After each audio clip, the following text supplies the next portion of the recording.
ఓం శ్రీమాత్రే నమః. ఈరోజైతే మేము వరలక్ష్మి పూజ అయితే చేసుకున్నామండి. వ్రతం చేసుకోలేదు. ఎందుకంటే మీ అందరికీ తెలుసు కదా, మా మామయ్య గారు చనిపోయి ఇంకా సంవత్సరం అవ్వలేదు, అక్టోబర్ మంత్కి అవుతుంది. అందుకని వ్రతాలు చేయకూడదండి. అందుకే నేను కలశం పెట్టుకోలేదు, తోరణ బంధనం కూడా చేసుకోలేదు. మామూలుగా వరలక్ష్మీదేవి పూజ అయితే చేసుకున్నానండి.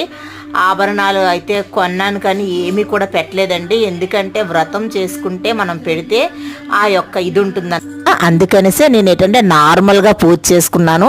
అయితే లక్ష్మీదేవికి మాత్రం కాసు మాత్రం వేసుకున్నానండి.